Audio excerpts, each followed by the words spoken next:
Hello everyone. Welcome to another stream today. Hello. Come on in, get comfortable. Happy Friday, everyone. It's Visual Novel Friday. We're playing another new visual novel. Oh, but first, before I get into all that, let me do my introduction. Hi, my name is Princess Evillan. If you don't know who I am, I'm a streamer here on Twitch. I play video games mostly, and everything we do on the channel, almost everything we do on the channel. There's a few things that haven't gone up onto the YouTube channel, but almost everything we do on this channel, it all gets uploaded to youtube.com/@princessevillan, VODs, EVILLAN. So if you're watching this on the stream, go ahead and check out the VODs channel. There's lots of videos up there. You can see all the games that we played, Visual Novel Friday, Tuesdays, Thursdays, all of it. I'm still working on editing some videos, so we're a little behind, but there is plenty of stuff on there to watch. And if you're watching this from the YouTube channel in the future, hi! Come join us on the Twitch channel, twitch.tv/princessevillan, EVILLAN. That's how you spell Evelyn, in case you didn't know that. But yeah, come join us on the Twitch channel. We have a lot of fun. You get to see the games that we play firsthand. You get to chat with me. You can complain about my jumping puzzle problems and all that. But yeah, it's a fun time. So come join us on the Twitch channel if you feel inclined to. And if you're watching this on the Twitch channel, join us on the VODs channel. Come check out all the other videos that we've made. But anyways, let's get into today's game. I know you can hear it. I know you can hear the theme song. I could listen to the theme song all day. It's so cute. But we are playing Dream Daddy today. So let me transition over. There we go. We're playing Dream Daddy Director's Cut, which I think is like an extended version of the original Dream Daddy. I think from what I was reading on the store page, they added like the ability to play a lot of the games over again. So yeah. We are going to play Dream Daddy today. It is a dad dating simulator. If you don't know what it is, it was made by, produced, and built by the Game Grumps, which is, they're very popular YouTubers. I enjoy them personally myself, which is why I wanted to play Dream Daddy. But it is a dad dating simulator. You are a dad, and you're a single parent, and you are exploring relationships with these other single dads. So let's jump into it. I don't want to wait too long. Let me pull up the chat so that I can see what everybody's saying. Hello guys. Alright. Time for us to play Dad Dating Simulator. We'll do a new game. They have these little like dad tips at the bottom that I think are just so cute. I love them. I've been reading them as I was waiting for our stream to start. They're just like these little dad tips. They're very cute. Zzz. Oh my goodness, someone's certainly asleep. Dad. Dad, wake up. Pretend to be dead. Pretend to be dead. I let my tongue roll out of my mouth and stop breathing. Amanda shakes me. Come on, Dad. This hasn't worked on me since I was 6. I'm sorry, Amanda. This is the end for me. Dad, I swear to God. Amanda, I bequeath to you all my earthly possessions. Spread my ashes over my recliner. Okay, well, your corpse better get into the moving van because it's leaving soon. I finally open my eyes and sit up. I'm lying in the middle of the living room, spooning a moving box. I yawn and stretch. Morning, Manda Panda. Yikes, dad breath. Go brush your teeth. Don't smoke. Dad tip number 77. That's a good tip. Build that dad. Build that dad. So now we get to build the bod of our dad. Let's see. I'm thinking maybe not as chiseled as that. Oh, the shirt affects it too. Okay, hold on. Let's see. That's a little too lean. That's less hairy at least. Hairy, less hairy. You should go with this one. Yeah, this one. Okay. Hair. They don't have like a straight up black.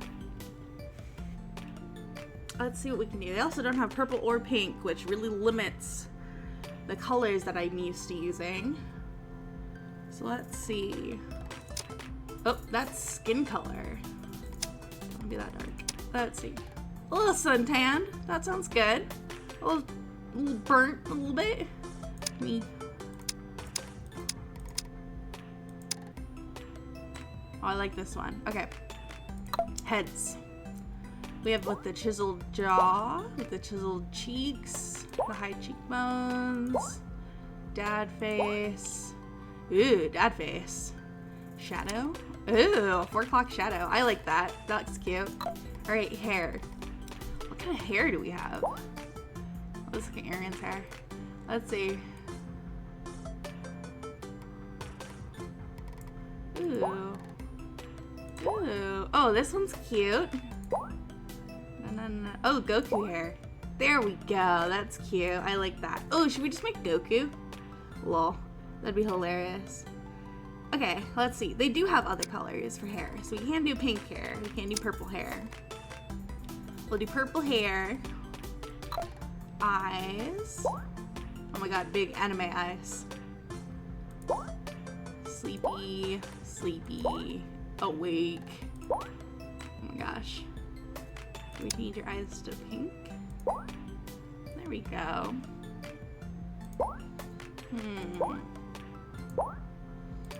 What dad eyes do we want? What do we want to say with our eyes?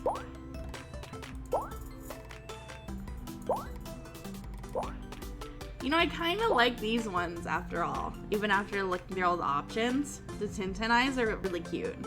Okay. Nose is fine. Mouth. Let's take a look at the mouths real quick. They all have like lips. No.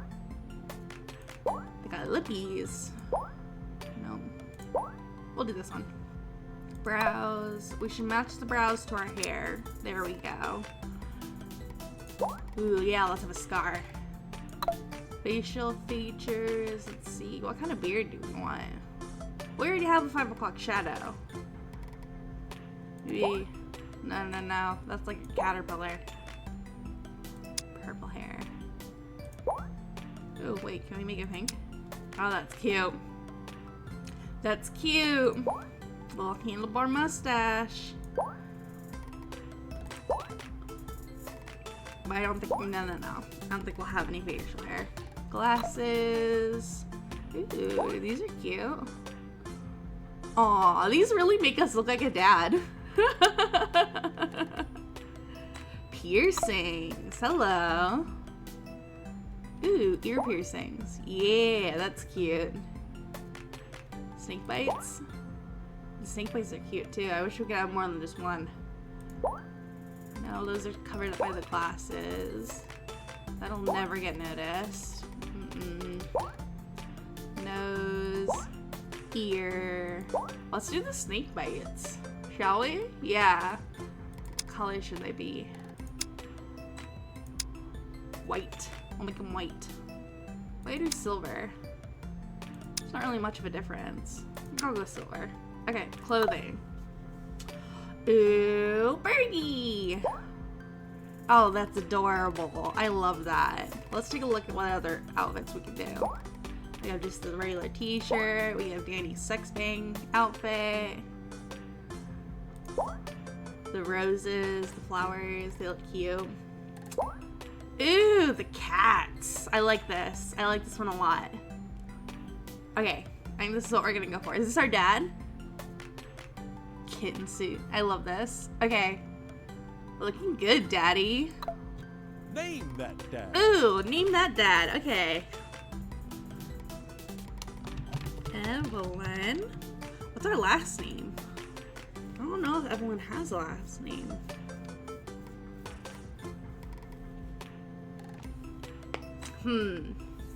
What last name should we use?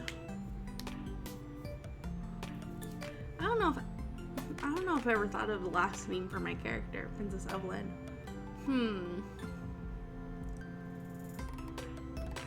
Let's say Like, normally I would do Princess as the first name and Evelyn as the last name, but I don't know if they're gonna call us Princess all the time, and that would kind of get a little weird in a dad game. So we're gonna go with Evelyn, and last name, we're gonna name it Rocket. I want it to be Rocket. Evelyn Rocket. Be that dad. Be that dad. Pet every dog. Very true. That's a good dad tip. Pet every dog. Oh, I'm out of coffee. Did you fall asleep packing? I got most of it done, I think. Searching around the room, it looks like I did a pretty good job. Every box is sealed except for one. Wait, straggler. What's in it? Looking into the box, I see a bunch of old photos and little photo albums. All right. Whoa, I haven't seen these in years. I pull out one of the dusty albums from the top of the pile and we can begin to look through it. Aw, look at what a cool baby. This is the coolest baby I've ever seen. Oh yeah. That's the only way. Oh, should be okay. That's the only way your mother and I were able to get you to stop crying, was to put the sunglasses on you. But whenever we tried to take them off, you'd start crying again. You spent the first 2 years of your life with sunglasses on. Nice. Halloween when you were maybe 4. Oh my god, that dragon costume. It's cute. It's a dragon with a tutu. I like a little crown. You couldn't decide between being a princess or a dragon, so you went with both. Princess Dragon. Aw, that's such a good idea. I like that one. Why do I remember crying in that dragon costume? You saw yourself in the mirror and realized you were afraid of dragons. Seeing yourself in the dragon's mouth was a realization of your greatest fear, I think. Kids. Right, yep, definitely repressed that memory. And this was you in your horse phase. Oh my goodness, the horse phase. Dad. I believe you named that plush horse Sir Horsington the Brave. I don't think that was his. Amanda lunges for the photo, but I quickly snatched it away and hold it above her head with my superior dad arms. Nice try, but this is important blackmail for later down the road. Go ahead and try me. I've seen pictures of both you. I've seen pictures of you and your ska band. Ouch, kid. The Communist Manifesto had a chance back in the day. Oh my god. That's like the worst name for a ska band. I look off into the distance and reminisce about that rad horn section. Hey, it's Emma P. Dad. No, Dad, that's Emma R. I didn't meet Emma P until high school. Honey, I promise you wholeheartedly that I will never stop mixing those two up. Ugh. Dad, Emma R has been my best friend since I was 7. Give it like a little bit of effort. Oh right, Emma P was the one who tried to steal people's pets, fired a flaming tennis ball at the police station, pooped her pants during a sleepover. I think Emma P is probably like, I want to say she threw the flaming tennis ball at the police station. That seems like a very Emma P thing. Would we let her run around this crowd, though? Would we let her near our daughter if she fired a tennis ball at the police station? I don't know about that. Maybe that's a little extreme. Maybe she tried to steal people's pets. That's also extreme, but also, like, how many pets would you be able to get? Dad. Oh, Dad, that was Emma S. Oh my god, too many Emmas. She moved to Kentucky 3 years ago. I miss her. I also miss my hamster. Oh my god. Sir Hamilton the Brave.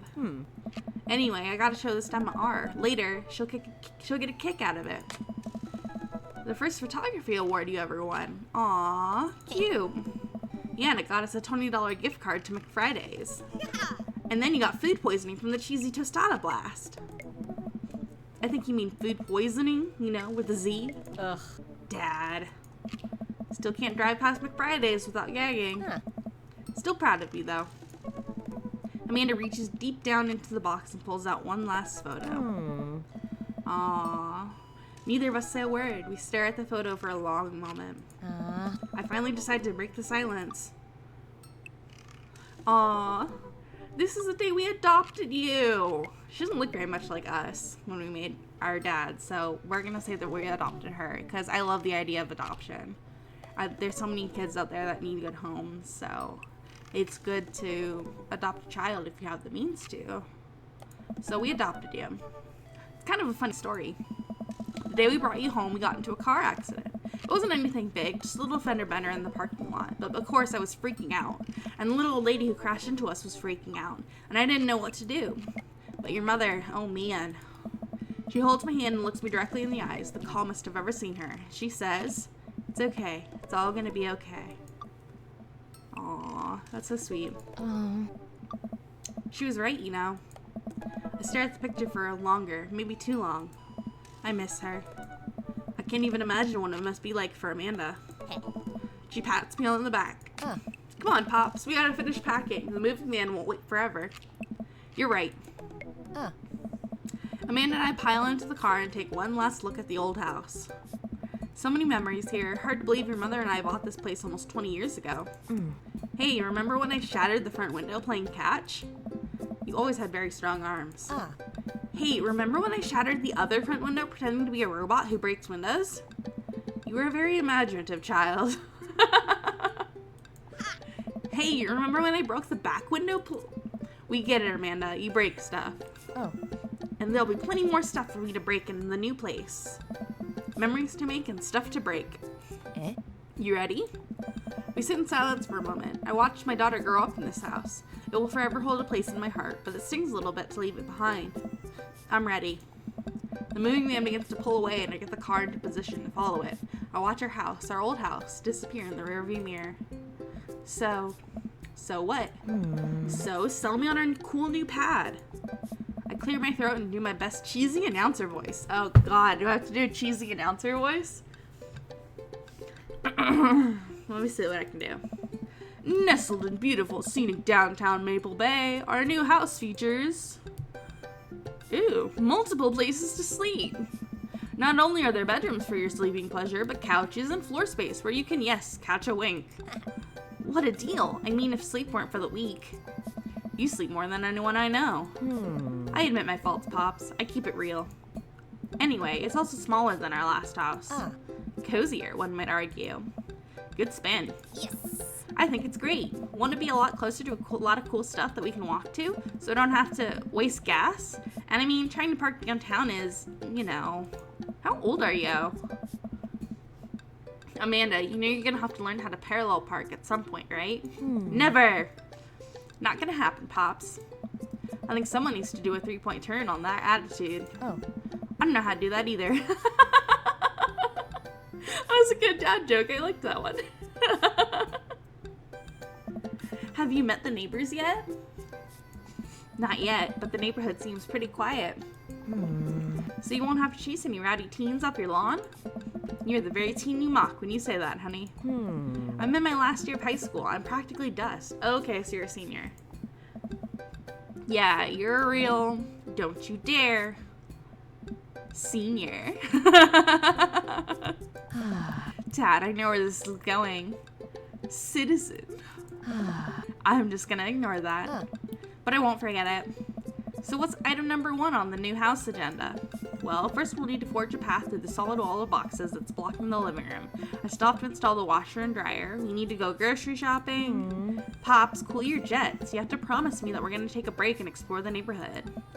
Okay, you're right. We'll get some work done and then check the area out. That's a good idea. We pull up to the new house and step inside. The lawn is freshly mown and the for sale sign is still in the yard. Take that out. My house now. That's a cute little house. I like it. Little chairs in the front. It's adorable. The flower pillars are really cute too. You don't really see that a lot in my area. I like the flowers.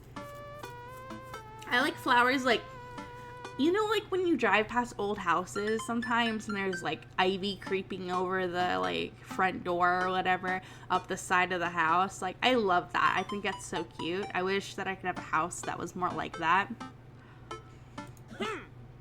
Hiya!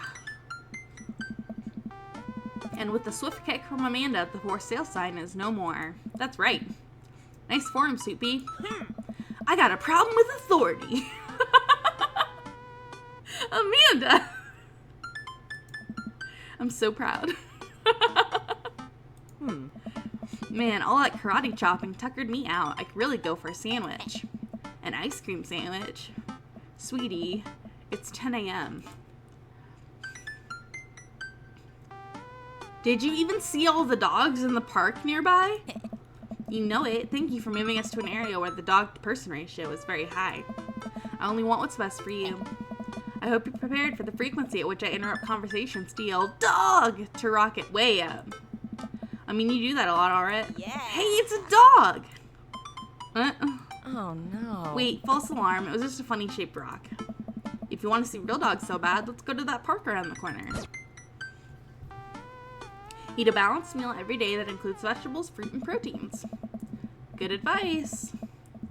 Amanda and I begin to stroll through the neighborhood. I can't believe how beautiful it is outside. Kids are playing in the street, the flowers are in bloom, and the faint smell of nearby barbecue drifts through the air. This place is nice. Huh? Too nice. I don't trust it. Good eye, honey. You can never be too careful. See that baby in that stroller over there? Government operative. We're on to you, baby. Huh. We walk for a while and eventually end up at a small park. Toddlers chase each other through the playground and dogs of all shapes and sizes romp through the grass. It's pretty crowded, but Amanda spots a nice empty bench. We start to make our way over to it when... Heads up! Hey. Ow! A frisbee suddenly hits me in the face. Woof! A corgi with a neat plaid handkerchief tied around its neck bounds up to me, wagging its tail. A corgi! Hi, corgi! Oh my gosh, you're the most muscular corgi I've ever seen in my entire life. Did you throw this thing at... Oh, I like your necktie. I like your necktie. But did you throw this thing at my head? I like your necktie. Rough.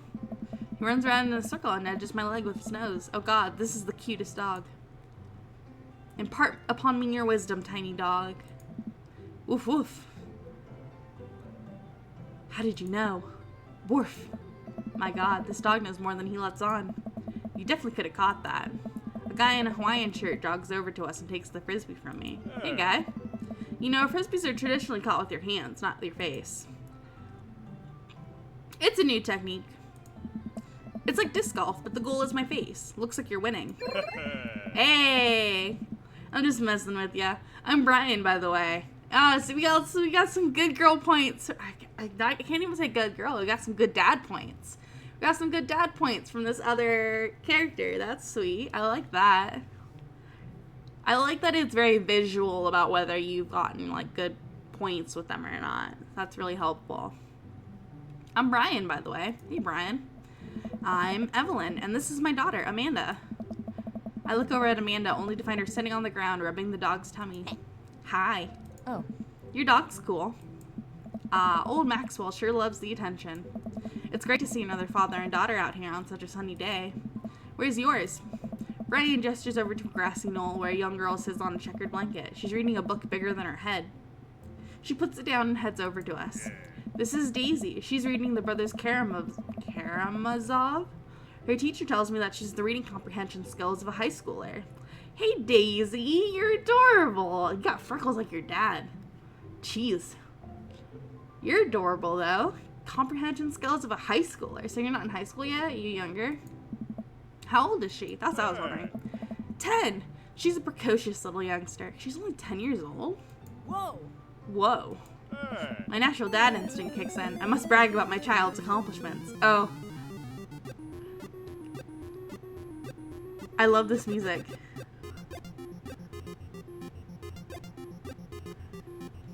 Alright, we have to brag about Amanda. Oh no, it's happening. Go on, Daisy. Tell them about yourself. It's like a Pokemon battle. That's adorable. That's my girl. Amanda, get in there. Okay. Evelyn's HP 80. Brian's HP 80. Brag. Amanda here just recently won a local photography award. Wow, congratulations. Brian loses 10 HP. Daisy actually just won a statewide poetry contest. You lose 15 HP. Oh no. I know he's got higher HP than me. Daughter. Can't switch daughters. Amanda is your only daughter. Okay. Item. Ooh. Grade card. You pull out a wrinkled copy of Amanda's last grade card out of your back pocket. Dad, Awesome grades. Brian loses 25 HP. You really carry that around everywhere? Ouch. Maybe it is kind of weird. You lose 5 HP. Oh. I forgot to turn my phone on silent. Oh, that's my TikTok, because I was watching TikTok before stream. Daisy just started a weekly chess club at her elementary school computer lab. She's the president too, of course. Dang, my high school doesn't have a chess club or a computer lab. You lose 10 HP. What are we at? 1545? Item. Okay. What about our spelling bee photo? Fumbling through your phone's browser, you managed to pull up a photo of Amanda winning her 10th grade spelling bee. Wow, congratulations, Amanda. Daisy's getting prepped for her annual spelling bee right now. Hopefully this will be her 3rd win in a row. Yikes, you lose 5 HP. Daisy sold enough candy bars this year to get the top prize, a canoe. We're taking it out next weekend. How is that even possible? Amanda could barely get one of those sticky hand things. It's extra powerful. You lose 20 HP. Oh no, am I dead? Oh no, we still got a little bit of HP left. Okay, item. Child art.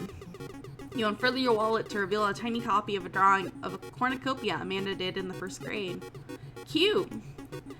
It isn't very impressive, but Amanda genuinely appreciates you holding on to it. Brian loses 10 HP. You gain 20. Yay! Did I mention Daisy said her first word at 10 months? Daddy. Amanda was potty. Still cute, but maybe this isn't the time to bring it up. You lose 10 HP. Oh, we're tied. We're tied. Brag. Last week, unprompted, Amanda helped an old woman with her grocery bags. It's extra powerful. Ooh. Daisy here has all of her adult teeth. Never had a cavity either. Amanda self-consciously pushes her lips together to hide her teeth. It's extra powerful. Oh no. Are we still tied? We are still tied. Brag. Amanda's in an all-honors class this semester. Brian loses 10 HP. Oh really? I'm actually talking to Daisy's teachers about having her skip a grade. Even Amanda kind of bristles at that one. You lose 20 HP. Oh no, that's us. We're dead. Dang, he's really got us beat. Boy, it's been such a treat getting to meet the two of you. Did he have to add insult to injury by being such a gracious winner? I don't know how he could have won that, but that was super fun. So I take it you guys are new to the neighborhood? We just moved in. Do you live around here? Yeah, we live in that cul-de-sac down next to the coffee shop. What a coincidence. That's where we live too. Small world. Yeah, Daisy and I are in that little ranch-style house on the corner. I know that house. It's just like ours, but slightly bigger and better landscaped. Does this guy have to outdo me at everything? What a lovely place. Well, I don't want to take up any more of your time. Really nice meeting you guys. You'll have to stop by at some point. Yeah, definitely. Bye. Brian and Daisy walk further into the park with Maxwell happily trotting along in tow. We could have won that. Do you get the feeling that he was trying to one-up us? Huh? Trying and succeeding. I can't believe that kid's only 10. What was I even doing at her age? You're really into horses. Yeah, I believe you had a bit of a thing for horses. Shame that didn't pan out. Could have majored in comparative horse studies. It's not too late to minor in horse creative writing. Too close to the truth, Dad. Ugh. Let us never again speak of the fantastic adventures of Sir Horsington the Brave, an epic in 7 parts by Amanda Rocket. We laugh off the horse epic and walk around the park a bit more, enjoying the day. Let's see. I'm going to the coffee shop. I personally would go to the coffee shop first. But we gotta see all those dogs. I gotta get my hands on a nice hot cup of the old bean juice or I'm gonna be useless all day. Oh my god, same. I think we passed a coffee shop on the way here. Maybe we could check that out.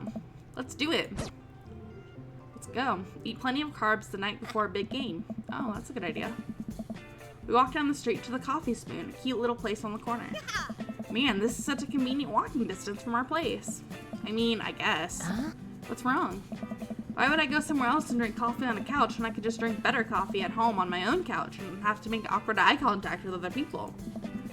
At least when I'm home, some random guy isn't going to come up and sit on the recliner next to me, and I won't feel like a little weird about it because technically he's not sitting at my table, but he is very much within my personal zone. Dad. And what's the etiquette when you have a dirty mug? Is there a bin? Do you go up and set it on the counter because you don't know where else to put it? Or do you leave it there and feel your face flush hot with shame as you consider the possibility that there is in fact a bin somewhere, just out of sight, and now you're that jerk who left their mug? Ugh. Dad. Are you just afraid to meet new people? Yes, Amanda. Yes, Amanda. We walk inside. Hey, The inside of the coffee shop is incredibly warm and inviting. Vinyl records line the walls, and patrons lounge around on well-worn-in couches. Some cool tunes spin on a record player next to a little stage. That's cute. I like the ambiance of this place. Breakfast, lunch. Ooh, what do you got for $1.25? Non. You got pastries, flyers. That's cute. This is a nice little place. Oh. Welcome to the Coffee Spoon, guys. How's it going? What's with the name?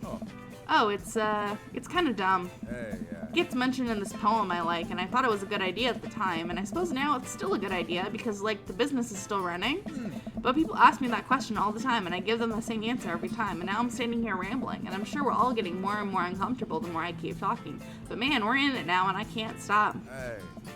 You're hilarious. That's awesome. So what'll it be? Hey, Matt. I scan the chalkboard menu and I'm immediately overwhelmed. I'll have a... Ooh, a chai antword? I don't know these. I think these are like movie title or song title names, but I don't know them. I want a chai though. Give me a chai latte any day. Hey, yeah. Spicy. Yeah, he likes it. I don't get it. Oh, it's a pun. Die Antwoord is a South African rap group. They're pretty well known for their evocative imagery and hyper-stylized music videos. Their music is as catchy as it is disturbing. Hey. I'm doing the thing again. Hey. But coming right up.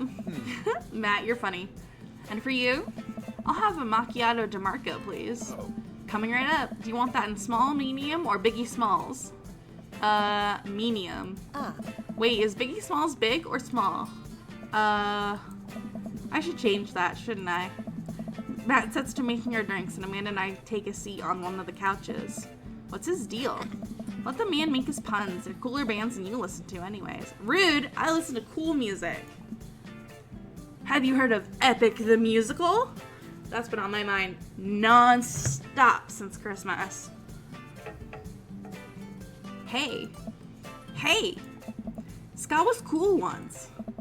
This couch is actually pretty comfy. Maybe not comfier than our couch, but it's alright. Good lumbar support. You sink right into it. Ooh, that's like the best kind of couch. The best kind of couches are couches that don't want to let you up. When they're nice and comfy and you just sink right into them, and then like someone's like, hey, you want to like get up and do this thing? And you're like, yeah, and then you struggle to get up and out of the couch. It's the best kind of couch. Okay, it's comfier than our couch. Amanda nudges me. This place is right next to our house, and that guy seems not only cool, but also just as uncomfortable with talking to other people as you are. Very true. I kind of am really charmed by his, like, nerdy, goofy nature. I think that's really cute. You should totally become friends with him. I think I shall. I don't know. Yeah. Come on, what do we say about meeting new people? It's hard. I can't meet new people if I always stay inside and also don't go outside and also don't talk to people. You know what? That's very true. Very true. See, we're making progress. Matt sets our drinks down at our table and I immediately burn the roof of my mouth. Good one. Hi, we're new in the neighborhood. I'm Amanda and this is my dad, Evillan. Hey. Oh, right on. Pleased to meet you both. Hey. You ought to come by when my daughter's hanging around the shop. You two might get along. Yeah, I'm sure we'll maybe come in from time to time. Amanda kicks my leg from under the table. I'm sure we'll be in here a lot. Hey. You know what? Let me get your guys' opinion on something. Matt goes into the back and comes out with a fresh plate of something that smells amazing. Oh. I'm working on a new banana bread recipe and I need help coming up with a name for it. Well, I think we're gonna have to taste test it first so we can get the full flavor profile of, you know, and really appreciate the flavor sensations of... Amanda nods vigorously. She knows this game. Yeah, we need to give that Nana bread a taste if you want us doing free creative labor. I think that would be commensurate with, I've taught her well. We've trained for this day. I was just gonna give you guys free banana bread anyways. Right, yes, that. Matt serves us each a piece. Amanda and I happily chow down. Right. This is amazing. Hey. Thanks, the secret ingredient is bananas. So, any ideas? I'm stumped. Well, I think I might only be able to give you dad band puns, but I'll give it a shot. Banana bread candies. Grateful banana bread. Oh, I like that. Right, said me. No, I like grateful banana bread. Oh no, you didn't like that. Oh no, you didn't like that one. Oh no. I liked that one though. Like the jam rock band, fronted by Jerry Garcia. That actually has a nice ring to it. Really? Hey. Yeah, Grateful Banana Bread. Strong decisions. That's art, baby. Hey. I wanted to say baby because I thought it would sound cool, but once I said it, I just realized that it doesn't sound as cool coming out of my mouth. And maybe I should just leave saying baby to the professionals. Hey. Oh my god. You're cute. Hey. Enjoy your coffee. I don't think you're cute and like, you have like good puns and stuff, but I don't know if like, I don't know if we have the same kind of like mentality. Because you didn't like my joke, and I thought that was a good joke. You didn't like my joke. Thanks, baby. Hey. See, it sounds good when you say it. Across the way, a man catches my eye. He sits by himself, brooding over a cup of coffee. Our eyes meet just for a moment. Ooh, who are you? I hastily look away, hoping he didn't catch me staring. Who is that? We finish up our drinks and head out. Oh. Thanks for stopping in. Take care. Okay, now that we're full of caffeine, we're too. We should probably get back to unpacking. I got a lot on my plate right now. Did you know that moving is one of the biggest sources of stress for adults? Is it right behind the constant fear that you smell bad and everyone's too polite to tell you? Probably. Do I smell bad? Amanda gives me a whiff. You're fine, Pops. Let's head home. Have you ever read Rich Dad, Poor Dad? No, I haven't. I get to work unpacking the various boxes around the living room. A couple hours pass and I get some good work done. The washer-dryer unit is both washing and drying. And we can actually walk through the living room without tripping over boxes. Seems like we got a lot of crap though. First visitor already? I walk over to the door and open it. Hello! Oh. A handsome, clean-cut man stands at my door, brandishing a plate of cookies. Hey, guy! Hello? Excellent. Oh, where are my manners? My name is Joseph. I'm your next-door neighbor. Oh, yes, hi, I'm Evelyn. That's what my name is. I saw the moving van and thought I'd bring over some cookies. My daughter, Christy, wanted me to let you know she baked them herself. Joseph leans in and whispers, but between you and me, she just sprinkled on the chocolate chips. We both share a laugh. Kids, right? Wow, cookies, huh? So nice to meet you. Joseph hands her the plate of cookies with a smile. Well, thanks for the cookies. Amanda disappears with the cookies. Amanda, come on, she's gone. That's my daughter. Her name is Amanda. She's a charmer. Daughters are tough. Sons are also tough. Children in general are just tough. I hear that. I mean, there'd have to be something wrong with you to try to raise more than two. Oh no. Oh no. Don't tell me you have more than 2 children. I have 4 kids. Oh my gosh. What have you done? What have you done? The writing in this game is so good. Oh, I meant, don't worry, you didn't mean to be rude. Oh no, this is the first neighbor I've met and my social life is already in a tailspin. I wonder if it's too late to move again. Yeah, okay. Yeah. Is the missus around? No, not anymore. She died. Oh. Yeah. I'm sorry for your loss. No, it's alright. Wow, this is uncomfortable. We stand there quietly for a moment, acutely aware of how awkward we both made things. I'm sorry, can you close the door real quick? I look at Joseph quizzically, but comply. After a second, I hear a knock on the door. Opening it, I see Joseph standing there with a huge smile. Oh. Hey, I'm your new neighbor, Joseph. I promise not to talk about your dead spouse this time. I'm throwing a barbecue for the cul-de-sac, and I'd love for you to come by and meet the rest of the neighbors in our community. What do you say, pal? Best reset ever. So good. Oh, that's such a good idea. To just be like, hold on, close the door, try again. I promise not to talk about your dead spouse this time. That sounds great. My daughter Amanda and I would love to stop by. Also, 4 kids is a perfectly normal amount of children to have.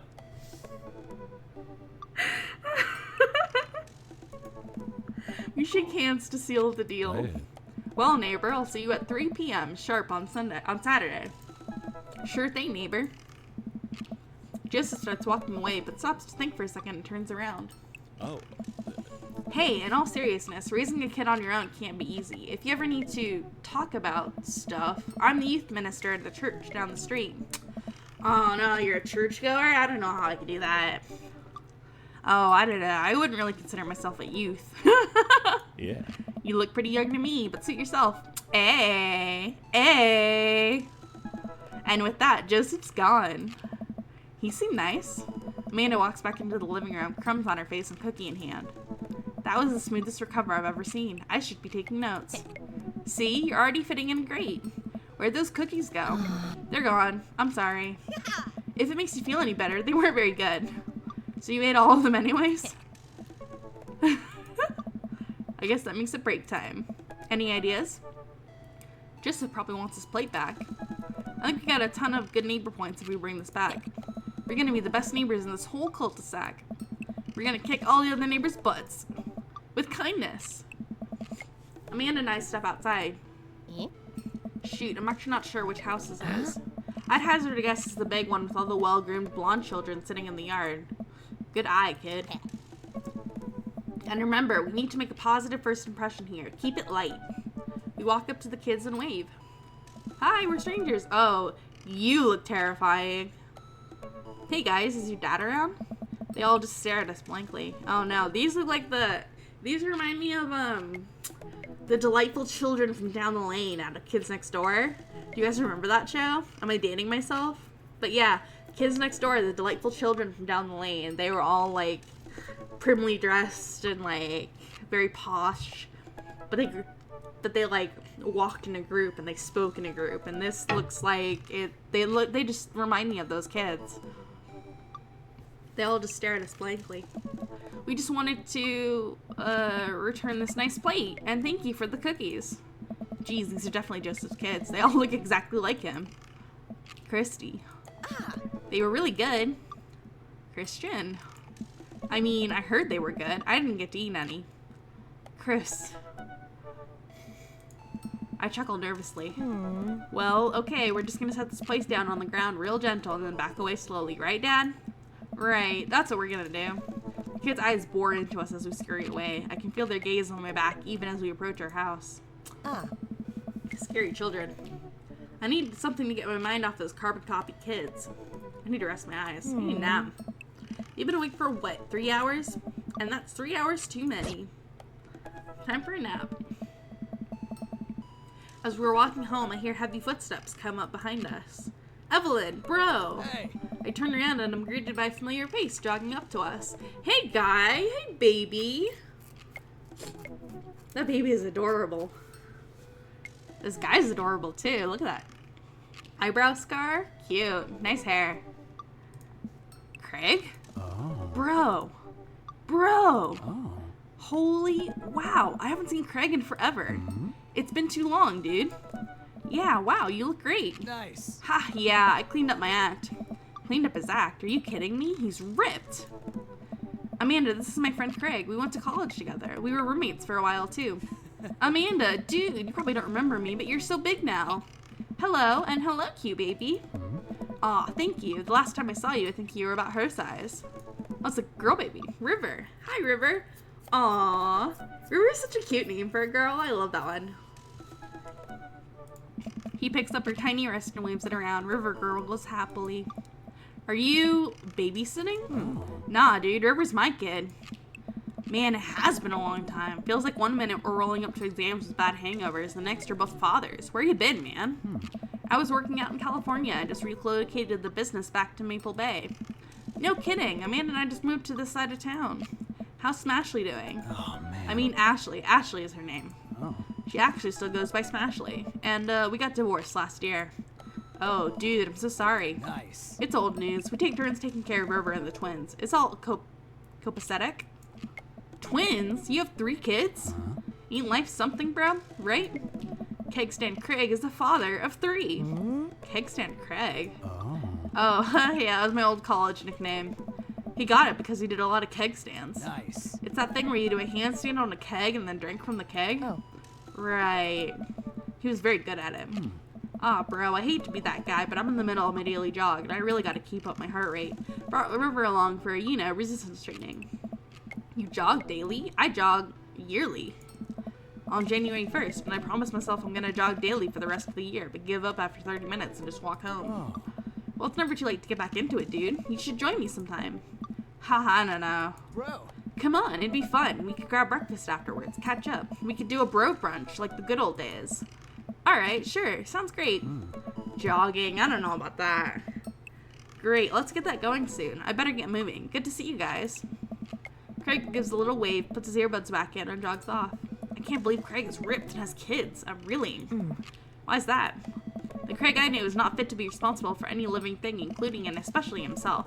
One time I watched him drink an entire jar of marinara sauce for dinner. Oh my god. Amanda, he opened up a new jar of marinara sauce, and then he drank it like it was a thing that normal people do. It was unholy. And when I asked him what the hell he was doing, he said, and I quote, "It's basically a smoothie, bro." I mean, technically, he's not wrong. He jogs. He was jogging. Oh. He's like a totally different person. Anyway, we better get home. I'll have plenty of time to reflect on how old I feel later.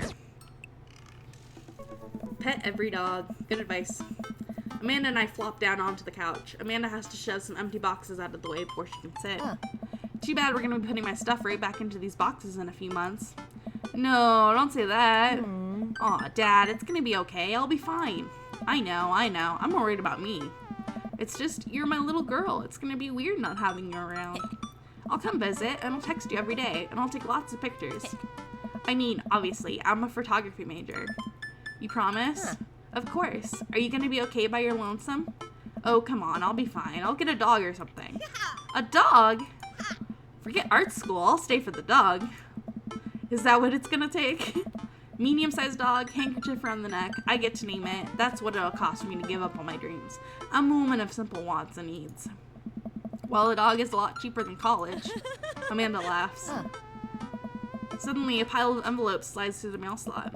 Speaking of college, Amanda darts over to the envelopes and shuffles through them. She pulls out one and throws the rest back on the floor. Yeah. This is from McGowan College of Art and Design. Open it. But I'm scared. It's just an envelope. Yeah, it's just like my entire future. Not a big deal. She takes a deep breath and rips the letter open with her teeth. Damn, girl. We have a letter opener, but okay. I hold my breath while Amanda's eyes dart back and forth, scanning the letter. What does it say? The admissions committee has reviewed your application, blah, blah, blah. Her face drops. Regret to inform you that we are unable to offer you admission to the McGowan College of Art and Design. Amanda throws the letter on the coffee table. Oh, sweetie. It's okay. I kind of saw it coming. I knew I shouldn't have put that experimental stuff in my portfolio. The admissions officer told me they just want to see portraits or whatever. I pull Amanda in for a big hug. You're an amazing photographer. I know how much work you put into your portfolio. Some other school is going to want to snatch you up for sure. Yeah, I know. It's fine. Are you actually fine, or are you just saying that? I'm fine, really. Her face says the opposite, but I probably shouldn't push her on this. Oh, and before I forget, Emma R. and Emma P. are sleeping over tonight. Emma R. and Emma P.? Damn. Ugh. So, you need me out of the way because I'm painfully uncool? I would choose more delicate phrasing, but yes. Well, I'll have you know that I conveniently already have plans for tonight, so you'll have the new place to yourself. Yeah? What are your plans? Quick, think of plans. I'm going clubbing. I'm gonna put on a nice outfit and go tear it up on the dance floor. All the hottest dance moves. The lawnmower, the sprinkler, the running man. You know, the ones all the kids these days are doing. Alright, but I'm not gonna come pick you up if you pull anything this time. Not again. I'm just kidding. I'm actually going to go out and watch the game. Nice. Which game? You know, the game. The one that's on tonight. The game. On TV. At somewhere other than here. Okay, cool. While you do that, I'm gonna do drugs and commit some light arson with the Emmas. I'm concerned you're hanging out with the wrong crowd. Amanda shrugs. I would have expected you guys to be up to white-collar crime by this point. Maybe money laundering at the least. I'm a street rat, Pops. You're kidding about doing drugs and crime, right? Yes, Dad. Just making sure. We have to be a good dad. We have to check on that. I give her a pat on the head. Have fun with your sports. Are you being sarcastic? No, making fun of sports is played out. Alright then. I do some light cleaning around the house and decide to clear out right before Amanda's friends arrive. Before I leave, Amanda stops me. Hey, don't forget that you have that meeting with my English teacher tomorrow. Oh, right, Mr. Vega. Yep, totally remembered. I'll be there. Alright. You're never too busy or important to be kind to others. Aw, that's a good dad tip. Wow, I guess I really didn't think this plan through. I'm not entirely sure where the closest bar is, and Amanda still hasn't shown me how to use the GPS on my phone, so I'm just gonna pick a direction and walk in it. Let's go. This way. Cool, okay, we're marching. We're marching in the direction of the game. Any game, really. In the distance, could it be? It's a bar! Jim and Kim's. A big burned out neon sign hangs above a tiny dive bar. Jim and Kim's, huh? Alright, it'll do. Hey, this looks like a bar. The bar is small and dimly lit. The crack of pool balls sounds in the back as patrons laugh and joke. A string of multicolored Christmas lights hover above the bartender. I can't tell if he's Jim or Kim. I pull up a seat at the bar. What'll it be? 1 beer, please. Sure thing, boss.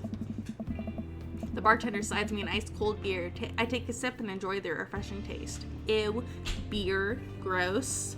I'm much more of a spirits kind of person. Say, are you Jim or Kim? I'm Neil. Oh.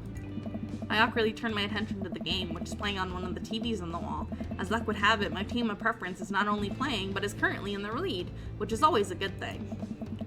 The brightly colored mascot, which is some kind of animal, does cartwheels. I silently cheer on my favorite team, hoping that I don't get into any confrontational arguments with a fan of the opposing team. Several people in this bar are wearing the distinctive colors of the team I dislike, although I believe from their demeanor that, like me, the passion for their team is in all good fun. Oh. A middle-aged woman holding a nearly empty wine glass sidles up to the bar and sits uncomfortably close to me. Hey, lady. Hey, sailor. Oh, hello. Good to see fresh meat in here. I'm Mary. Come here often? Oh, no, I actually just moved to this part of town today. I'm Evelyn, by the way. Are you watching the game? Yeah, my preferred team is in the lead. If they keep this up, they'll win the game with ease. Hey. Oh, I love that team, and I also love that game. I love someone who knows their way around balls. I don't know about you, Miss Mary. I'm getting the impression that she's a little drunk. She looks drunk. Buy a gal a drink? No, we're not gonna buy Mary a drink. Mary's weird. There's no save. Okay, don't buy Mary a drink. No. Maybe some other time? Suit yourself, sailor. Mary saunters off, setting her sights on the newest bar patron to enter. I happily watch the game over another beer. The game has gotten close in terms of points, a little too close to what I'm comfortable with. After a particularly skilled player scores a number of points for the other team, putting them in the lead, I hear an affirmative grunt from another man at the bar. Go team. It's the brooding man from the coffee spoon. He sits alone, sipping whiskey and watching the game as well. Enjoying the game? I am, now that we're winning. Oh, we must be rooting for different teams. In my opinion, my team is far superior. I have to disagree with that. Based upon our win-loss record, I'd say that my team is superior. That's where you're wrong, since as it stands right now, my team is beating yours. The conversation ends there, and we both go back to silently rooting for our respective teams. The game is close, with both sides playing their hardest to win, but in the end, my team prevails. Quiet cheers ripple throughout the bar. I raise a respectful glass to the man drinking whiskey. He raises in response. An unspoken truce is formed between us on mutual love for the game. He motions to the bartenders, who pour 2 glasses of whiskey. The man slides one over to me. My name's Robert. Hey, Robert. You're kind of like dangerous looking. Get me a whiskey? Thanks, I'm Evelyn. Oh. You must be new here. Mary already hit on you? Yeah. Robert chuckles. Oh. She's a peach. Well, you picked the best bar in town. As slimy as it is, you'll never find a better spot than Jim and Kim's. Is there actually a Jim or a Kim that runs this place? Hey. No, that'd be Neil. Neil waves from across the bar. Good guy, Neil. Not enough Neils in this world. Okay. You a whiskey fella or a beer fella? Beer, but I'll drink most things. You like shots? Hell yeah, I do. Oh, I love shots. Thank God. Hey. Robert nods to Neil, who serves up 2 shots of whiskey. He hands one to me. Here's to your health. We take the shots. The whiskey burns going down, but I try my hardest to look tough. Yeah, I look tough. Wait, I think this is what making friends is. We are making friends! Okay, Evelyn, this guy's out of my friend league, but I think if I play my cards right, we'll be pals in no time. I like a jacket. I I do like your jacket. I do also like your hand tattoo, but I can't see it because the chat bar is in the way. But I like your jacket. Thanks. Been in my family a long time. Passed down from firstborn to firstborn. Cursed, some would say. Man, this guy is mysterious and cool. Oh. Way cooler than I am, at least. Robert signals to the bartender for another round. What are you doing here tonight? My daughter kicked me out of the house. Not like forever. She was having a sleepover with her friends. Family type, huh? Single dad. He gets up. Oh. Be right back. Got a powder my nose. Never seen Robert this talkative. He must like you. Ha, I guess so. I gotta admit that Robert has a gruff charm to him. If a guy like that thinks I'm cool, then I really must be. Robert comes back from the bathroom and grabs his leather jacket. I'm gonna go home. You heading my way? I mean, I can go your way. Whichever way you're going home. I can walk you home. That'd be cute. You're cute. Robert and I leave the bar and find ourselves walking in the same direction. I live in this cul-de-sac down the way. Does everybody live there? Me too. We just finished unpacking today. Oh. Great place to be. Good neighbors. Well, some of them. Who's that? We get to Robert's house, which is just a few houses away from mine. We stop, and he turns to me. I don't kiss and tell, Evelyn. So are we doing this, or what? What are we doing? What are we doing? What? Doing this, or what? What does that mean? What? Hey. You know, do you want to come inside or not? A wave of realization rushes over me. I blush. Laid on smooth. Well, I don't see why not. That sounded smoother in my head. Let's do it. What are we gonna do? I follow him up to his door. He fumbles with his keys for a second and unlocks the door, leading me inside. The moment the door closes behind us, he pushes me up against the wall and kisses me, grabbing my hips.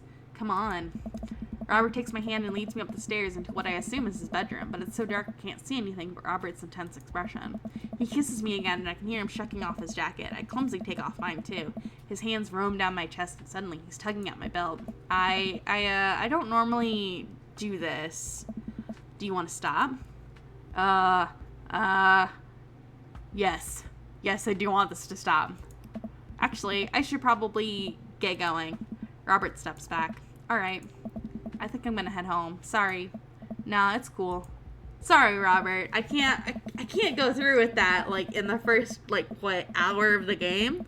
That's crazy.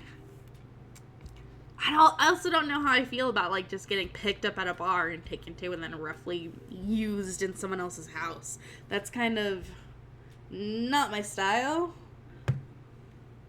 There are other really cute dads that we have yet to see, too. So I think we have, 2 more people that we've yet to see. So I head home, my head still spinning with the anxiety of turning Robert down. The sight of the couch helps me compartmentalize, though. And before I know it, I'm having dreams about my teeth falling out. Don't use metal utensils on nonstick frying pans. Very true. You'll scrape off the coating on the bottom, and then they won't be able to use them. And everything will get stuck to it. I wake up from a text to an unknown number. Rise and shine, early bird. Still want to work out? This is Craig, by the way. Hey, Craig. Holy crap, it's 6 a.m.? Who does 6 a.m. anymore? Without realizing it, I drift back to sleep. Whoops, must have winked back out. I check my phone again. Hey, bud, still want to get your swole on? I'm ready to tear up the track. Hit me up. God, the last thing I want to do right now is work out, but it is Craig. I do want to catch up. No, we're going to the gym. Hey, my man, I need a few minutes to wake up, but let's meet in 20. After a few seconds, another text comes in. Sure thing, meet me at the gym. I stretch and my bones creak. I gotta stop falling asleep on the couch. I throw off my blanket and, hey, wait, I don't remember falling asleep with the blanket. Amanda must have tucked me in after I fell asleep. Bless that child. I reluctantly brush my teeth, throw on the only clothes I own that are even kind of gym appropriate, and head out. The neighborhood is quiet and serene this early in the morning. Birds chirp and the grass is still wet with dew. Surprisingly, the gym is pretty crowded. I spot Craig standing out front, stretching. Of course. He spots me and waves enthusiastically. Hey, bro. Good morning. Hey, good to see you, man. I'm definitely not as pumped up as he is. Maybe I should have had some coffee before I left. You ready to kick some butt? Help! Gotta stay posy, dude. This is it. This is how I die. Oh, it'll be alright, dude. We'll ease you into it. Yeah, I know. You don't like that I'm not into the whole working out thing. I get that, Craig. I'm sorry to disappoint you. Hey. We head into the gym and I'm immediately intimidated. All of these people look like they could break me in half, and it seems like Craig is friends with all of them. He high-fives and finger guns all the cool jocks in the room. They look like they could and would steal my lunch money to spend on protein shakes. Nice. Come on, bud, let's warm up. We head over to the treadmills and start walking. Okay, I can walk. Walking is good. This is a decent place to be, walking. So I know we're on treadmills. Yes. And those over there are ellipticals. Very good. What is all this other stuff? Craig laughs. Hey. They might look a little scary, but I guarantee that all of them serve a specific purpose for building muscle mass. I watch as a dude in a flexible tee flexes a muscle I didn't know existed on a machine I think was once used to process grain into flour. What is that? Why is that guy doing that to himself? That's a good question, bro. What do you think he's doing? Training to crush people's skulls with his thighs. He's trying to make his thighs so strong that he could crush people's skulls with them. Bro. Yeah, that's pretty much the only reason I work out. Nice. Oh no, Craig is turning up the speed. I better do the same. How long have you been doing the buff thing? A couple years. And what do you do when you're not dadding or working out or buffing? Oh, I coach my twins' softball team. That still counts as both dadding and buffing. I keep busy. What do you do for fun? Check out my hot dad bod. Try to live as close to my life as a Jimmy Buffett song as possible. I love learning. I like learning. Learning's good. I try to educate about myself, about the world around me. I'm like a sponge for knowledge, soaking up all that intellectual content. You know, history, the paranormal, wilderness survival, aliens, mostly those things. So you watch the History Channel too, huh? Yes. We're jogging now. Oh God, we're jogging now. I look over to Craig, who hasn't even broken a sweat. How is he doing this so effortlessly? I'm dying. I can feel my life force straining through every orifice of my body. Hey, remember when my fish died in college? No, I don't like this story. Oh my God, is he really bumping up the speed again? I guess I better do it too. Oh, this is fast. This is very fast. And we were at that party, and you vowed to make me feel better. You tell me to just create a distraction. So of course I do a side keg stand and get everyone cheering. And then I try to steal a fish from the fish tank at the party with my bare hands like an idiot. Dude. And then you drop the fish and it's flopping around and you panic. So you run up to me post keg stand with a dying dirty fish in your hands that you scooped off the ground, and you're yelling at me that we had to leave. College shenanigans. Dude. So we're running out of a frat party with a fish and trying to give it mouth-to-mouth resuscitation, and we get him home and get him into a bowl of water, but the prognosis was grim. And the next day he's alive and well. Hey. They never did catch the great fish thieves of Grand Ridge U, and they never will. I shoot off the end of the treadmill and crash into the wall. Jesus, that hurts. Nice. Dude, bro, are you okay? Craig offers me a hand and looks me over for injuries. I'm fantastic. I managed to stand up and rub my back. It doesn't hurt now, but I'm sure it will later. Oh, man. You don't have to push yourself like that. Always know your limits. Well, I think I might call our gym adventure here. You sure? Yeah. Alright, well, here. I brought you this. Craig hands me a shaker bottle full of thick green liquid. I stare at it with what must be apparent distaste. It's a protein shake, bro. Oh, thank you. He wants me to drink it. Oh boy, here goes. I take a small sip. It's actually delicious. Wow, this is really good. Dude. And good for you. It's my official recipe. I'm pretty proud of it. Bro. Let me know if you ever want to work out again. Maybe we can try running around the neighborhood if treadmills aren't your speed. No pun intended, bro. Good one. Well, I'm gonna go put some ice on this. Everything. I'll see you around? Yeah. I leave the gym feeling ashamed. Craig used to order delivery from the pizza place across the street from our dorm, and now he can run circles around me. Literally. Man, I really gotta work on this dad bod. I get home and lie down on the couch. It hurts to move. Oh God, I'm so old. Oh no, I must have fallen asleep. What time is it? Shoot, it's 3:55. I'm supposed to be at Amanda's school in 5 minutes. Oh God. I frantically put on some clean clothes, apparently a generous amount of deodorant, and ran out the door. We got this. When lifting weights, use proper form. Yep. I arrive at Amanda's school and check in at the front desk. They give me a bright orange visitor sticker and send me on my way. I'm barely awake and feeling pretty haggard, but hopefully no one will notice. I check my watch and am relieved to see I'm the only 2 minutes late. Wait, was it room 103 or 108? I spot a youth standing next to his locker and approach him for help. Excuse me, do you know where Mr. Vega's classroom is? The youth turns around and looks me up and down with heavily lined eyes. Damn, this child. Come on, kid, I'm late for a meeting. Mr. Who? Mr. Vega. I don't know. Have you tried the exit? Okay, wise guy, are you gonna help me or not? Fine. Up those stairs and to the left. Can't miss him. I head up the stairs and walk around, unable to find Mr. Vega's classroom anywhere. After a couple minutes of searching, I head back downstairs. That punk youth sent me on a wild goose chase. I get back to where that low-rent Gerard Way is standing, fully ready to give him a piece of my mind when suddenly a head pops out of the classroom next to his locker. Lucian, don't you have a third period to get to? Fine, Mr. Vega. Wow. Now I'm officially 10 minutes late. I glare at him as he walks away. We're not cool. You must be Evelyn. This period's almost over. Would you mind waiting in the back? I'll do that. Mr. Vega leads me in and I take a seat in one of the comically small students' desks in the back. I might get stuck in this. Oh. Alright, where were we? Now who can tell me about the unreliability of the narrator in J.D. Salinger's Catcher in the Rye? Damn, that's a question. Yes, Colin? Colin stands up and does a thing where he blows into the crook of his elbow to make a fart noise. The whole class erupts in laughter.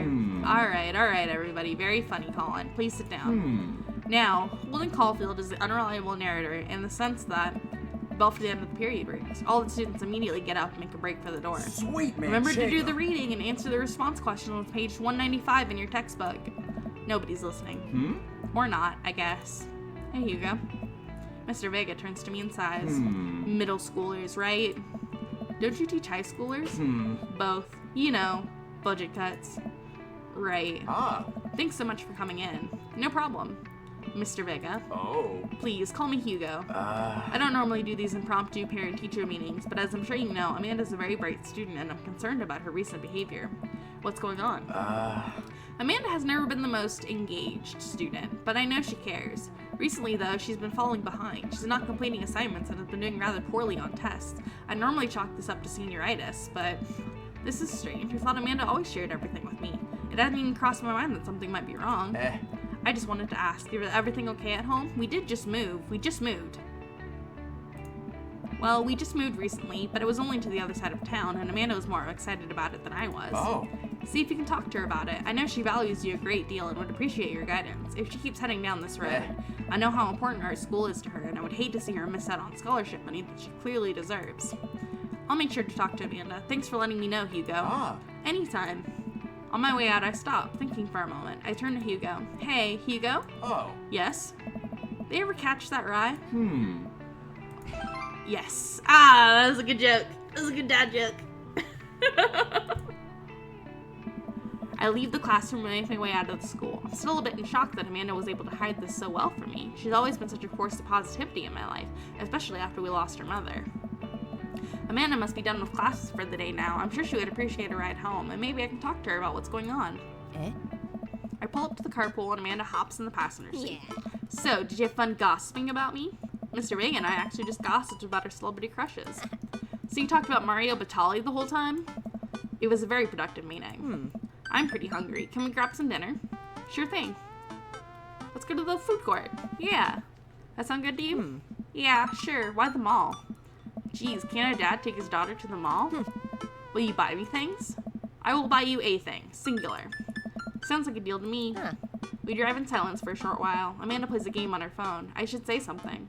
You know, sometimes when a kid gets older, they find that they have to keep things hidden from their parents. And that's okay, because sometimes that's what kids do.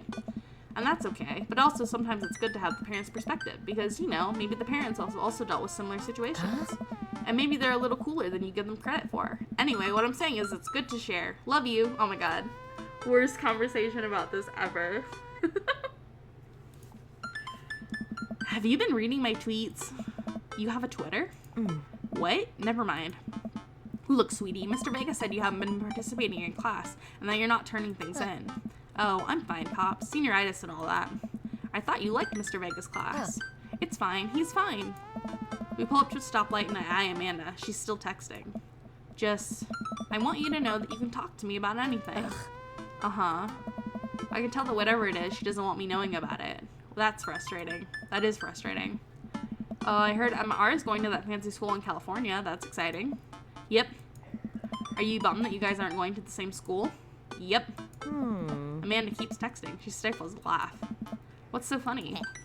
I don't think you'd get it. Okay. Who you texting? Huh. Noah. Who's Noah? My friend. Does he go to your school? Yep. Do you like Noah? Huh? What? No! Dad! Ugh. I can't believe you would. Ugh. Dad. I mean, geez. Why would you... Ugh. Oh my god, Amanda. Gross. Sorry, just asking. Dad, he's just my friend. Guys and girls can be friends. He's my friend. Huh? Okay. Jeez. This is going well. Well, good talk. Love you, kiddo. She leans forward and turns up the radio. I guess the conversation is over. To the mall, then. Start building credit as early as possible. That's also a really good dad tip.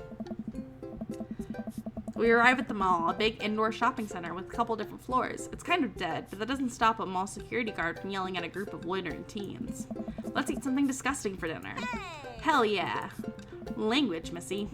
Heck yeah? Better. I would let her say hell yeah. We approach the food court and evaluate our options. There's greasy restaurant after greasy restaurant. My heart burns just looking at the menus. Nobody looks happy to be here. What are you in the mood for? Bread dipped in sugar? Bread with cheese on it? Or do you just want me to inject some fat directly into your bloodstream?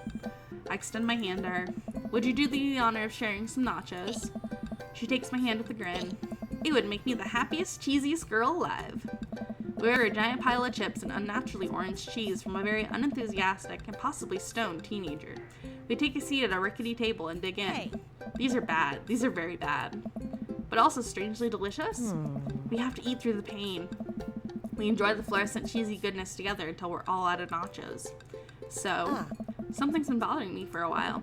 Can you explain memes to me? Which meme? All memes. Amanda sighs deeply and places her head in her hands. Dad, it's complicated. See, memes are inside jokes shared by a bunch of people that get less funny the more people do it. So the problem is that by the time the meme gets to you, Dad, all of us youths have already done the joke to death. And what's worse is that movies and TV and video games will try to jump on the meme train, but just based on how long it takes to make them, the meme will be long dead by the time it comes out, so it just dates it and isn't funny. That's true. Oh shit, what up? Dad, please. Anyway, changing the subject.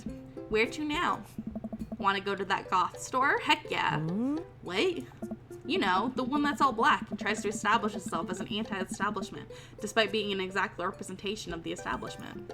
I don't know what store you're talking about. You know, the one where you can buy chain wallets and it's basically an assault on what people fought so hard against in the punk and hardcore movements of the 70s and 80s. Dude, you gotta be more specific. The one you threw up in that one time. Oh, that one. Goth store. Amanda runs into the store with me trailing behind her. She makes a beeline for the back. Yeah. There it is. You can still see the outline, kinda. I'm so proud. Speech. Amanda. Speech. All right, I'll do it if you stop chanting. Amanda stops immediately. I clear my throat. Thank you all for joining us. I know, Leica. Did you want to give a speech? Leica, come here. She is not listening. I have no idea where she is. She must be hanging out with her dad. Oh, there you are. Hi, Sugar Plum. Here's so I can pet you. Oh, it's a good girl. Yes, it was a good girl. Thank you for all joining us here today to commemorate an historic moment that would forever shape history. On a day very much like today, some 5 years ago, our very own Amanda Ann Rocket had too much blue raspberry slushy on an outing to the mall. Oh. After begging her father to take her to Dead Goth and Beyond to buy her rainbow suspenders, she proceeded to throw up all over the display of My Chemical Romance merchandise. Her loving father then had to pay for said merchandise, which to this day remains among our possessions. Thank you. Amanda's moved. She begins clapping, slow at first and faster, more vigorously. Several other patrons turn their head. One of them also starts clapping. I bow my head. Right. Oh hey, chain wallets. While Amanda busies herself looking at band t-shirts, I try to find something of interest to myself. Not much for her dad to look at in Dead Goth and Beyond. That's not true. There's all kinds of things to look at. I want to check the clearance bin for hot deals. There's a big cardboard box of marked down items. I'm pretty sure $4 a purple eyeliner is a good deal, I think. That is a good deal.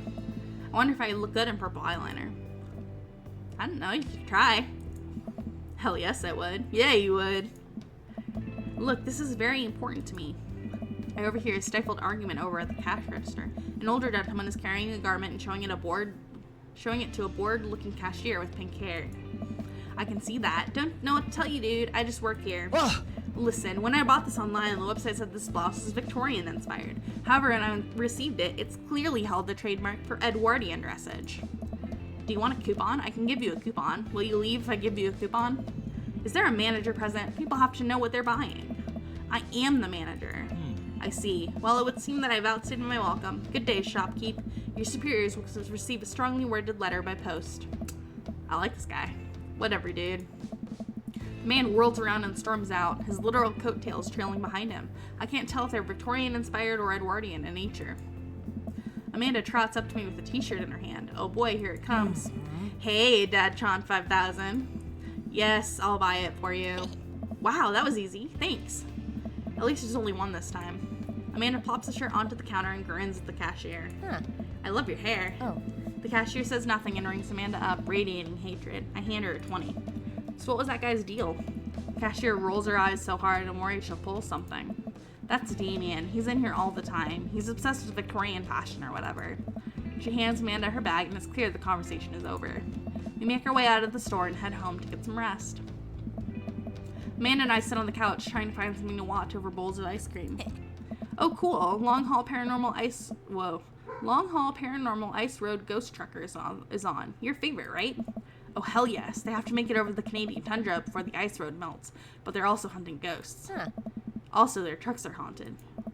This is an episode I've already seen, but it's one of the best. Callum and Flint Dogbone, the twin brother truck driving and ghost hunting duo, find themselves in the greatest peril yet.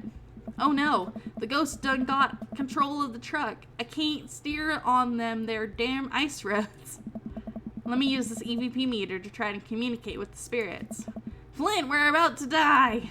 Ah, almost got it. If you listen carefully, it sounds like it's saying, you're going to die. That's because we are about to die, This is art.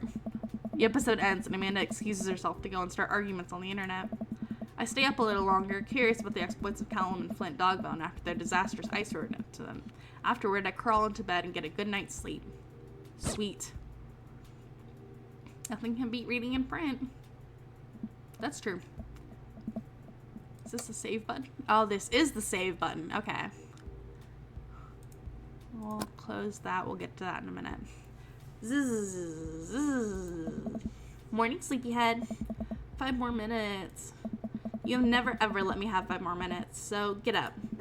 Fine. I know, Laika. People are trying to sleep. We have cereal for breakfast and spend the morning putting together furniture. Amanda is much better at interpreting the tiny manuals.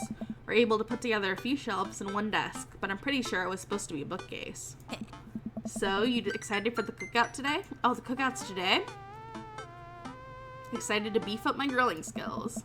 I'll see this as a learning opportunity. If I can snake some hot grill tips, I think I can consider it a success.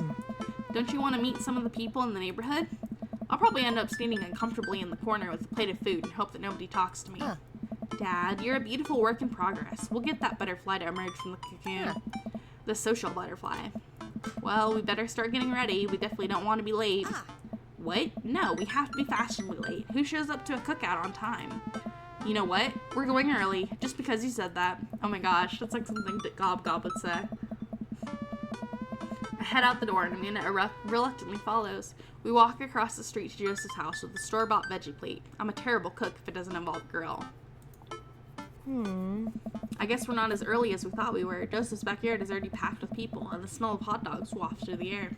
Small children run through a sprinkler, and adults chat in small clusters. I set our veggie plate down on a table next to 2 other veggie plates. Huh. Hey, there's Joseph. I wave to get his attention. The moment he sees us, he jogs over, arms open wide. Welcome! I'm so glad you 2 are here. And you brought veggies. Let me introduce you to my family. Kids, come on over here. This is Chris, my eldest. Hey. And we met you. Hi. Oh. This is Christian and Christy. They're twins. Huh? They stare creepily and say nothing. Yeah, those 2 are terrifying. Yeah. Then, of course, there's our youngest, Krish. Wait, where's Krish? Maybe Mary put him in his crib. Oh no, it's the one from the bar the other night. What is she doing here? Yeah, that's Mary. I had a feeling that they were married because she's got that cross on her chest. And he looks very like, he already talked about going to a church and stuff. Oh, and how could I forget my lovely wife, Mary? Joseph pecks her on the cheek. She smiles. Ah, Mary, sweetheart, did you put Krish to bed? I'll have to go look for him. What? You'll have to... Yeah. Joseph takes a moment and regains his composure. Oh. Mary, this is our new neighbor, Evelyn, and his daughter, Amanda. I'd shake your hand, but I have a glass of wine that I need to tend to. Damn. I love her. Ah. Nice to meet you, Mary, for the first time. Charmed. Well, I have to go over there now. Mary leaves. Oh god, this is so awkward. I wonder if Joseph knows. I wonder if Mary knows that Joseph knows. I wonder if Joseph knows that Mary knows that I know. It takes all of my energy not to run away from the barbecue and start fresh in a new city. Oh my god, fair. Ha, my wife has a wonderful sense of humor. But please, you 2 enjoyed the barbecue. All of the guys are really excited to meet you. Amanda and I mill around and try some of the food spread out on the table. I pick at some deviled eggs. Amanda grabs a small paper plate and immediately begins piling it with baked goods. That's how you get diabetes, girl. Ugh, I don't want to have to make friends. Come on, Dad. Who are you going to party with when I go off to school? But I don't want to have to do pleasantries. Dad. They're going to talk about weather. That is my living hell as well. I hate when people do, like, small talk and they're like, how's the weather? How's the family? And I'm like, good. Good. Nothing to talk about. It's just so awkward. The little pleasantries are so awkward. Ugh. Go. Do it. Make a friend. But how can I possibly abandon my only child at a social function? That's bad parenting. This plate of cookies is my new dad. Bye. Amanda shows me into the center of the yard. Well, here goes nothing. I look around the party and I'm surprised to see some familiar faces. Isn't that the barista from the Coffee Spoon? Didn't I meet that guy at the bar? Yeah, it's Robert. Didn't that guy throw a frisbee at my head? Yeah, you did. Isn't that the guy who's throwing a fit in Dead Goth and Beyond? Isn't that Amanda's teacher? Weird. Hey, I know Craig. But wait a second. All these people live in our cul-de-sac? That can't be right. I'd better investigate. Oh, who do we talk to? Burger time. Alright, let's see. We can talk to Robert and Brian, which would be a little awkward because Robert almost did things with us, and that was weird. Brian's cool, though. Talk to Matt, Hugo, and Craig. That could be interesting. I'm kind of really interested in Joseph and Damien, though, because they're kind of, like, different from each other. They're really different from each other. Let's go talk to Joseph and Damien. I spot Joseph chatting with the guy from Dead Goth and Beyond by the grill. I wonder what they're talking about. I walk over to them. So I'm curious, can you walk me through why you had your house painted black? Where do I even start? The house stays warmer in the winter. It provides an artistic contrast to the rest of the neighborhood, and it complements the crimson interior perfectly. It's definitely a interesting choice. Thank you. I'm very proud of my abode.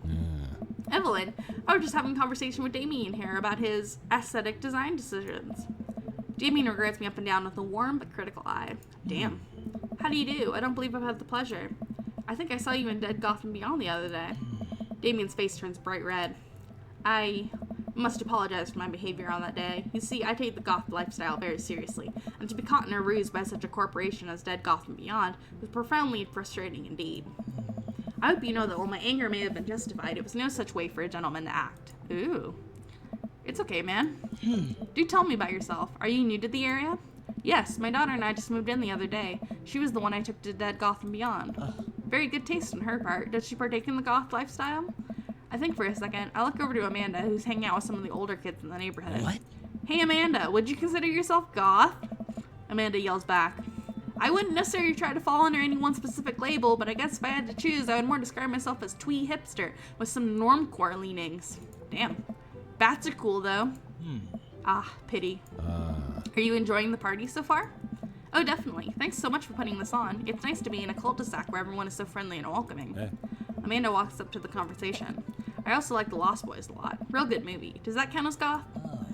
That it would, my dear. I don't believe you've had the pleasure of meeting. Damien Bloodmarch. Bloodmarch is the last name. Damn. At your service. Damien finishes the sentence with a flourish and a bow, producing a single rose and offering it to Amanda. Damn. Flashy. Huh. Amanda blushes and returns the gesture with a curtsy. My, do you know how to treat a lady? Hello, Amanda. Oh, God. This scary children. Seemingly out of nowhere, Joseph's twin kids appear. Are they speaking in unison? Oh my god. Huh? Hey. Won't you come play with us? No. Come play with us. Forever. Oh no, that's terrifying. Guys, enough with the creepy twin shtick. We've talked about this. Christian and Christy slowly back away. Where do you think they got that from? Mary pops into the conversation, wine in hand. There she is. I don't know. Mary takes a long sip of the wine. I think I might have taped over VeggieTales VHS with The Shining. Who knows? She takes another sip of her wine. Where's Krish? Wasn't he with you? Oh, Jesus. You had him a moment ago. He's probably stuffing dirt in his mouth. He'll be alright. Toddlers are pretty resilient.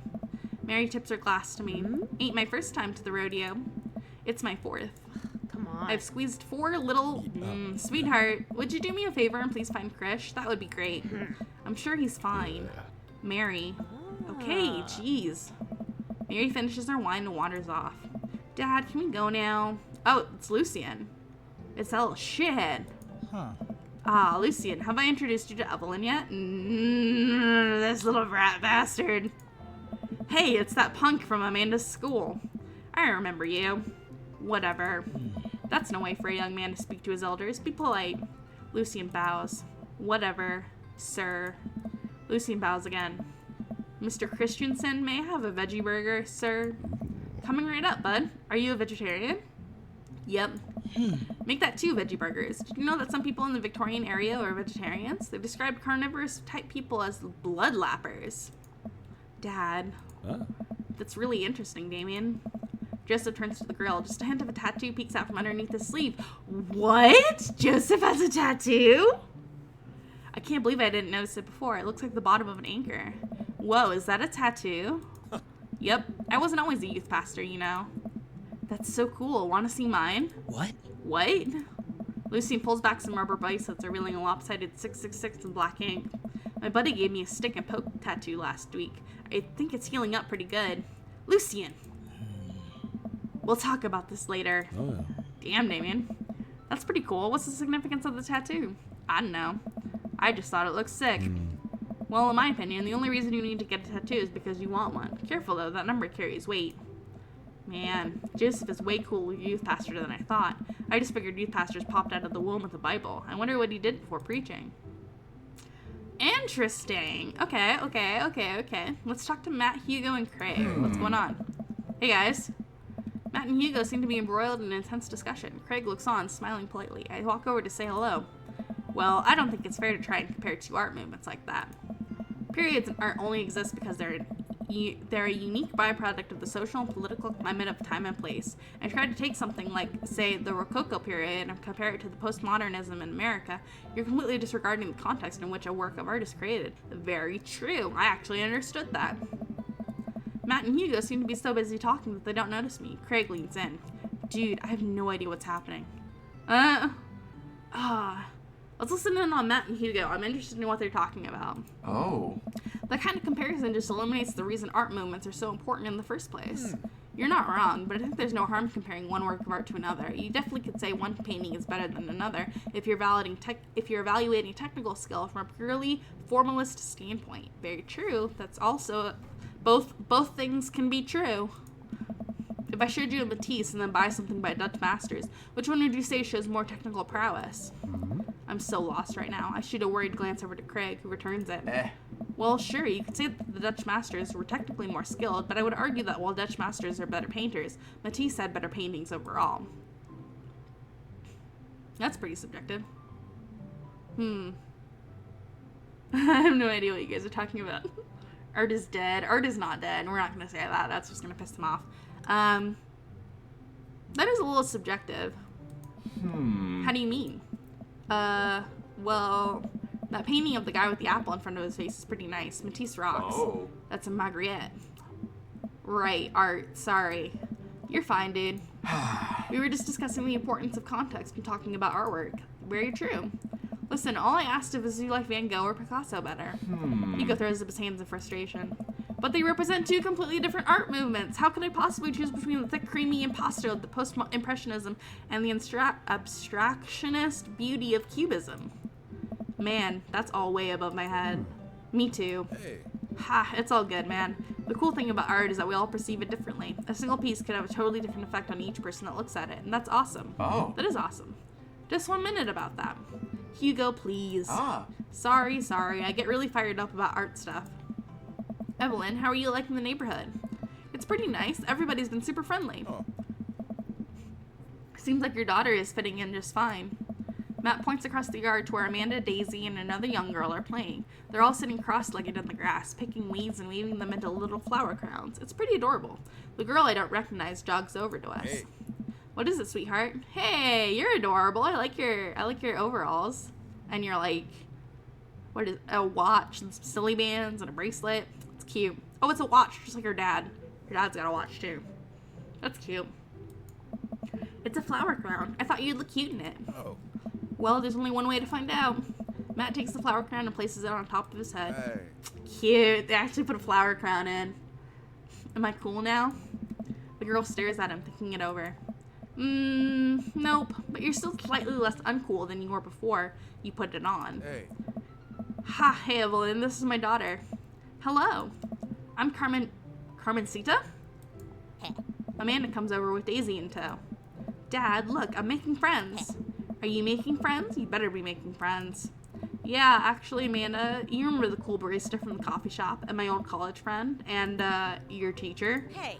Oh, hi, Mr. Vega. I didn't realize we were neighbors. Oh. Yep. You still gonna get me that overdue term paper? Ugh. Ah, great seeing you. Amanda finger guns her way out of the conversation like a champ. She learned the finger gun moves from me. I'm very proud. Oh. She's definitely a charmer. Speaking of which, where did my son go? Huh? Hugo looks around the party. He must finally spot him because his eyes go wide. Whoa. Ernest Hemingway Vega. Oh my god, Ernest Hemingway, really? Are you smoking? Ernest is holding a lit cigarette. Nope. I see Ernest across the way. He casually takes a long drag of his cigarette and then flicks it into the gutter. Unbelievable. Excuse me. Hugo marches over to Ernest and I turn my attention to Matt and Craig. Kids, right? Hey. Man, I do not envy Hugo. The last barbecue we had, Ernest tried to shove a sparkler down Joseph's pants. Nearly burned down half the yard. Oh my god. On the barbecue we had before that, he actually burned down half the yard. And then it spread onto my lawn and burned down half my yard too. Oh my god. Oh my goodness. Look at him. He's all covered in acne. He's got a little mustache. That's adorable. What a child. Hugo walks back over to us, practically dragging Ernest behind him. Hey everybody, sorry about that. Evelyn, this is my son, Ernest. Hello. Ernest looks away, sulking, his hands shoved deep in his pockets. Hugo nudges him impatiently. Hey. Nice to meet you, Ernest. What grade are you in? Does it matter? Oh. Ernest. Okay, I'm in 8th grade. God, are you happy now? I'm sure you were just dying to know. 8th grade? Goodness. Yeah, good for you. Can I go now? I'm tired of talking to old dudes who blame my generation for the failing economy. Oh my god. Ouch. Ernest! Oh yeah, because I'm totally embarrassing you. Ernest puts earbuds in and storms off to stand in the corner. Well, that was certainly something. He seems nice. Hugo put his head in his hands and sighs. I'm so sorry. He's having a really rough time. As much as I want to be the cool dad, I have to be the authoritarian dad, and he clearly resents me for it. I mean, I think as a dad and a teacher, that's about as authoritarian as you can get. Honestly, are any of us cool dads? Is it even possible to be a cool dad? What? I'm cool as a cucumber. Hey. See, that right there. You can't say that. I don't know. My kids think I'm cool. But for how long, Craig? How long do we get to be the cool dads? I don't know. I don't know. Hey. I think we just have to accept the fact that as dads, we become the machine we once raised against and accept our fate to unironically wear socks with sandals. Your kids may think you're cool now, but the moment they hit puberty, you're doomed. Amanda's 18 and she still thinks I'm cool. I yell across the yard to my daughter. Amanda, I'm cool, right? Amanda just laughs. She keeps laughing. That's an answer. I see your point. Oh. As much as we all want it, I don't think it's as important to be a cool dad as it is to be a good dad. We can't all be best friends with our kids. It just doesn't work. I mean, look at me and Ernest. Hugo. Our job as parents is to make sure our kids turn out okay. Yeah, you're right, but it'd be nice to have it both ways. Hearing these guys talk about this makes me think of my relationship with Amanda. We get along so well, but there might come a time when it won't be like that. Is college when that happens? Don't let us eat up your time, Evelyn. Go meet some of the other people around the neighborhood. Alright, Robert and Brian. Hey, guys. I glance across the yard and notice Robert and Brian chatting over drinks. Man, I don't think I want to deal with being one-up by Brian or whatever happened with Robert last night. Oh no, they caught me staring. Oh no, Brian's waving me over. Shoot. I flash a smile and walk over to them. Hey, guys. Evelyn, how the heck are ya? Settling into the neighborhood all right? Oh, you betcha. Just got the living room in order, at least.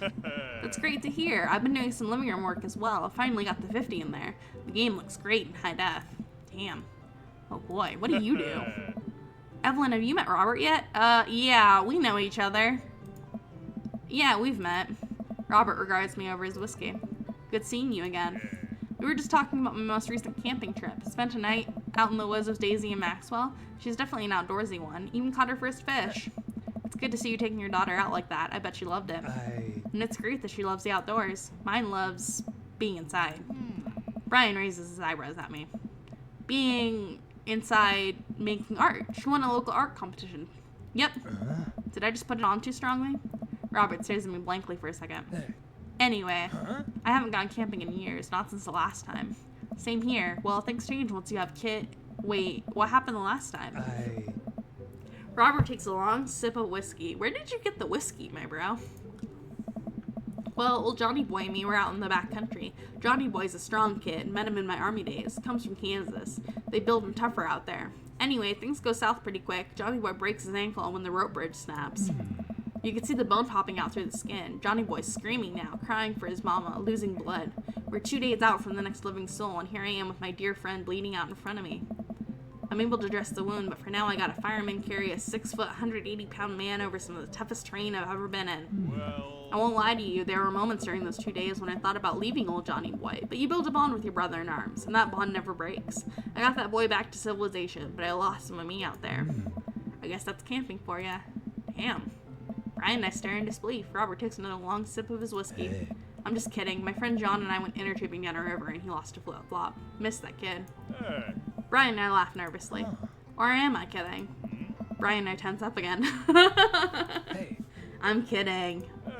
Whew. That was a roller coaster. Amanda and Daisy barrel up to us laughing. Daisy's holding a paper plate in front of her like a steering wheel. We gotta get off this haunted truck. Oh no, the ghost locked the doors. Quick, hit the emergency escape button. But trucks don't have emergency escape buttons. Then hit the brake, I guess. And then we'll get out of the truck. The imaginary truck. Anyway, we're safe from the ghosts, but how will we ever survive this Arctic tundra? Daisy, you might have to eat me. Are you prepared to do that? I'm prepared to do anything to survive. Damn, Daisy. That's cold-blooded. I like that. Although I'm not sure I have the materials required to properly cook you. You know, that reminds me of the last time I went skiing. Robert. Wait a second. Are you guys playing Long Haul Ice Road Paranormal Ghost Truckers? Yeah. Amanda and I love that show. It's the best, especially that episode where Callum hides Flint's keys and Flint retaliates by breaking an ancient cursed urn and sending the spirit after him. Yeah, that's quality reality television. I don't watch a whole lot of television, but I do enjoy that show. That and war documentaries. Oh my god, Robert. Alright, Daisy, I found us a couple of bugs. They're gonna make a great meal. Lots of protein. Gonna keep us from starving out here in this harsh, icy wasteland. But there's a whole table of food right over there. Daisy, it's a game. We're playing pretend. It's what kids do. Live a little. Amanda gives Daisy a handful of gummy worms from the snack table. They eat it with mock disgust. Let's go find kindling for a fire. Yes. Okay. Yeah. But not an actual fire. Because we're playing pretend? Yeah. Now you're getting it. Daisy and Amanda run off. What a cute couple of kids. Man, I've never seen her get along with anyone so quickly. I guess Amanda just sort of has a way with kids.